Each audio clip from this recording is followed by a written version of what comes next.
प्रभु यीशु मसीह के अतुल्य और जलाली नाम में आज दिनांक 22 नवंबर दिन बुधवार को आप सब श्रोताओं का हम स्वागत करते हैं। आज के दिन के लिए जो वचन है वो लिया गया है उपदेशक की पुस्तक उसका 3रा अध्याय पहला पद। हर एक बात का अवसर और प्रत्येक काम का जो आकाश के नीचे होता है एक समय। प्रियो, हर चीज का एक अवसर होता है। प्रभु कभी भी ऋतु से या फिर समय से या फिर अवसर से पहले कोई भी चीजें नहीं बनाता है। उदाहरण के लिए कई बार ऐसा होता है हमारे जीवनों में कि हम किसी विशेष बात के लिए प्रार्थना करते हैं। हमें ऐसा लगता है कि वो काम परमेश्वर करने में देर क्यों कर रहा है, उसको ये काम कर देना चाहिए।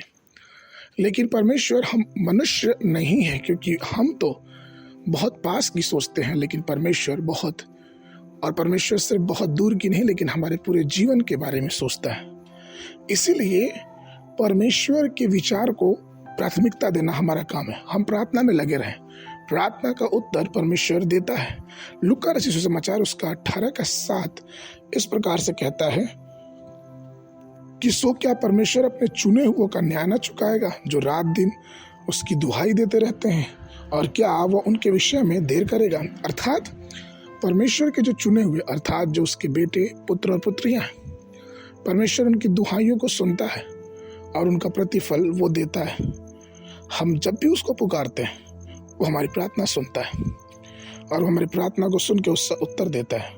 लूका उसके 15 अध्याय के 18 पद से पढ़ेंगे। वहां पे एक वृत्तांत है कि किस प्रकार से उड़ाऊ पुत्र अपने पापों के जीवन में अपनी हर कमाई को लुटा के जब उसे ये याद आया कि अपने पिता के पास जाएगा, वो अपने पिता के पास आया और जब वो लौटा तो उसने पश्चातापी हृदय लेके आया।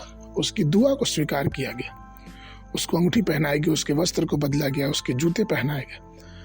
कहने का तात्पर्य यह है प्रियो कि हम कहीं भी कैसे भी हैं, हम अपने हृदय से अगर परमेश्वर को पुकारते हैं, परमेश्वर से प्रार्थना करते हैं, तो उसके उत्तर के लिए रुके रहें।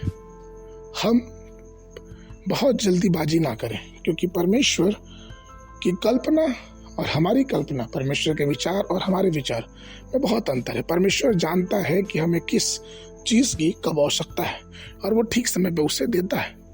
इसलिए अपने हृदय को अशिक्षित ना बनाएं, अपने मन को अशिक्षित ना करें।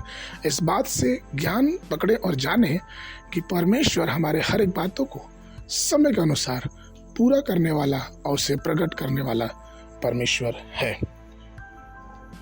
आज के मनन के लिए यशायाह नबी की पुस्तक उसका 61 अध्याय 9 पद। उनका वंश अन्यजातियों में और उनकी संतान देश देश के लोगों के बीच प्रसिद्ध होगी।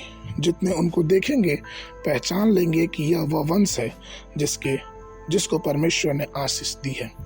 बाइबल अध्ययन के लिए यहेजकेल की पुस्तक उसका 18 और 19 अध्याय, शाम के समय याकूब की पत्री उसका 4 अध्याय। परमेश्वर आप सबको आशीष देवे।